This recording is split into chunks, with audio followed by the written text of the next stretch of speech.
Philippine labor laws. In the Philippines, many law governs employment practices. What can be considered as the backbone, however, is the Presidential Decree number 442, also known as the Labor Code of the Philippines. It was enacted in 1974 and has long undergone various changes to accommodate the evolving landscape involvement. The Labor Code of the Philippines is a legal code that establishes labor practices and employment standards within the country. It details the provisions for the recruitment and placement of workers, working conditions, benefits, and penalties for unmet labor requirements. Recruitment and placement. Only Filipino citizens or corporations, partnership, or entitles were Filipino citizens own and control at least 75% of the authorized and voting capital stock are allowed to partake in recruitment and placement activities locally or abroad. If an organization were to bring in foreign workers, they must first obtain an employment permit from the Department of Labor and Employment, or known as DOLE.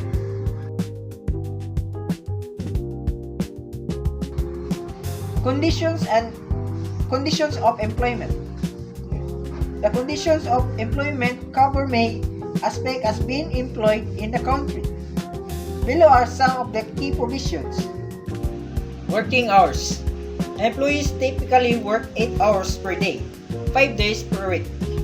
Clinical personnel may be required to work 6 hours per week or 48 hours per week under certain conditions. In such cases, they must be compensated accordingly. Likewise, an employee may be worked beyond 8 hours daily provided that they are paid at an overtime rate. Meal periods.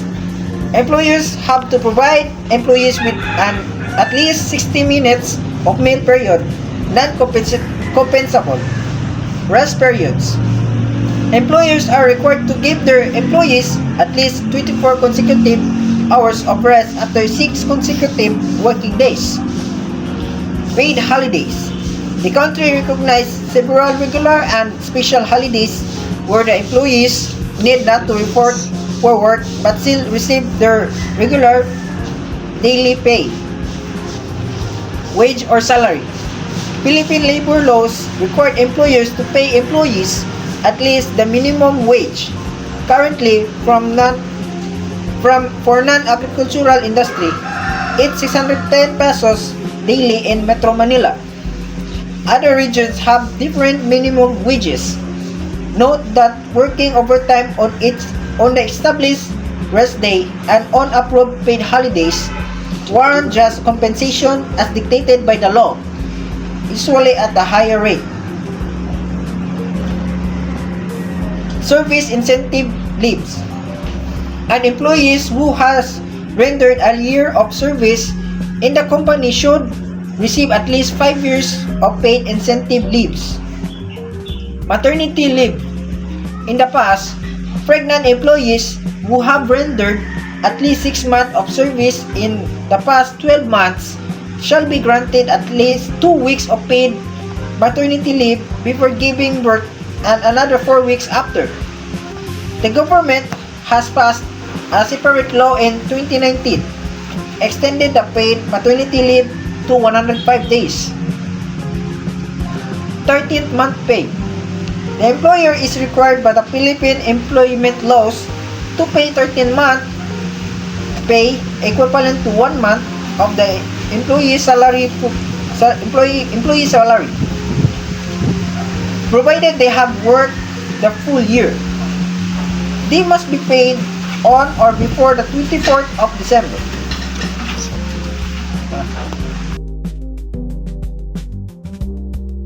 Go. Health and safety. Employment laws in the Philippines particularly the Labor Code, outline the provision to ensure employee health and safety.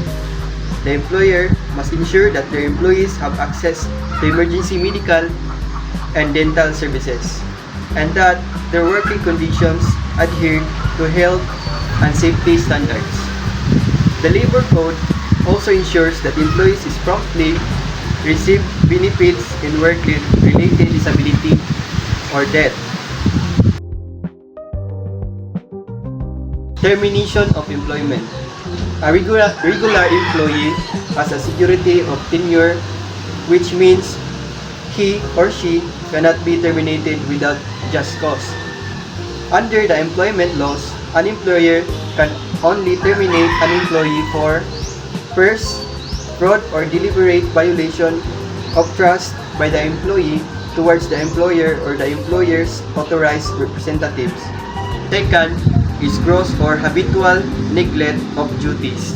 Third, serious misconduct of intentional defiance by the employee of the employer's legal instructions related to work. 4.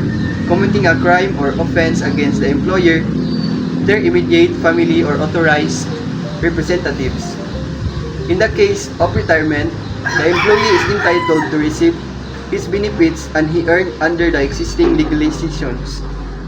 If there is no retirement plan, the employee upon reaching the age of 60 or 65, which is the compulsory retirement age, shall receive of one half of their monthly salary per year or service provided that they have slaved in the company for at least 5 years. Note that the fractions of at least 6 months is considered a 1 year of service. This is the following laws that employs laws on compulsory contributions and benefits. 1. Republic Act 8282, also known as Social Security Act of 1997, states that Social Security contributions can provide unemployment, maternity, injury, sickness, and disability needs. Benefits to private employees. This is also served as employees' retirement plan. Republic Act number 9679, otherwise known as Home Development Mutual Fund Law, which pertains to the Pag-ibig Fund contributions and benefits. This gives employees access to low-interest housing loans and other investment opportunities. 3.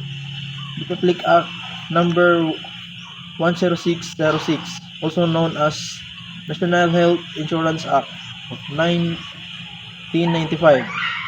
The contributions ensures access to healthcare services for all employed persons and their dependents. Note that under these unemployment laws, the employers also have to match the employees' contribution. In some cases, they have to pay more. And this law is Anti-Sexual Harassment Act of 1995. This law protects employees from sexual harassment in the workplace, setting guidelines for prevention and resolution of such complaints. Under this act, the employer is obligated to prevent sexual harassment acts and to have systems in place for resolution, settlement, or prosecution of sexual harassment, as violations of this law can lead to fines and imprisonment. The employer has the responsibility to vet their employees through necessary measurements, including background checks. Telecommuting Act, also known as Public Act number 11165. This employment law recognizes telecommuting as a legitimate work arrangement, prescribing guidelines to ensure fair treatment of telecommuting employments in terms of pay, benefits, and career development opportunities.